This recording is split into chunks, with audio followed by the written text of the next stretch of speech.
மேஷராசி அன்பர்களே, மேஷராசியை பொறுத்தவரை சதய நட்சத்திரத்தில் பயணம் சந்திர பகவான். சனி பகவான் வக்ரமாக இருக்கக்கூடிய இந்த நேரத்தில் பல்வேறு சிக்கல்களை ஏற்படுத்தினாலும் இறை வழிபாட்டால் அவற்றை எல்லாம் சரி செய்யக்கூடிய ஒரு அற்புதமான நாள் இந்த நல்ல நாள். திருவண்ணாமலையில் அருள்பாலிக்கூடிய ஈசானிய ஞான தேசிக சுவாமிகளை மனசுல நினைச்சு நாளை தொடங்கும் போது இன்றைய நாள் ஒரு அற்புதமான நாளாக உங்களுக்கு அமையும்.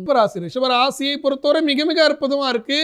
10ஆம் இடத்தில் பயணம் பண்ணக்கூடிய சந்திர பகவான் பல்வேறு அலைச்சல்களுக்கு இடையே தொழிலை வளர்ச்சி பாதைக்கு எடுத்து செல்லக்கூடிய சூழல் அமையும் நாள் இந்த நல்ல நாள். ரிஷபராசி அன்பர்கள் கேரள மாநிலம் குருவாயூரில் அருள்பாலிக்கூடிய குருவாயூரப்பன மனசில் நாளை தொடங்கும் போது இன்றைய நாள் ஒரு அற்புதமான நாளாக உங்களுக்கு அமையும். மிதுன ராசியை பொறுத்தவரை மிக மிக அற்புதமா இருக்கு. மிதுன ராசிக்கு 9ஆம் இடத்தில் பயணம் பண்ணக்கூடிய சந்திர பகவான் தந்தை வழி பாட்டன் பாட்டி செய்த புண்ணிய கணக்கின்படி புதிய பாதையில் தெளிவாக பயணம் செய்து புதிய வரலாறு படைக்கும் ஒரு அற்புதமான நாள் இந்த நல்ல நாள்.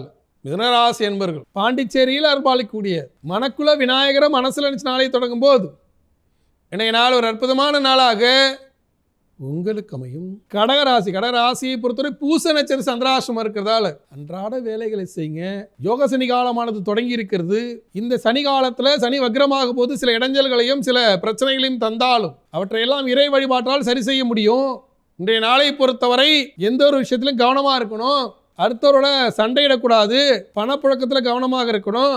இந்த நேரத்தில் திருக்கடையூரில் அருள்பாலிக்கூடிய அபிராமிய மனசில் நாளை தொடங்கும் போது இன்றைய நாள் ஒரு அற்புதமான நாளாக உங்களுக்கு அமையும்.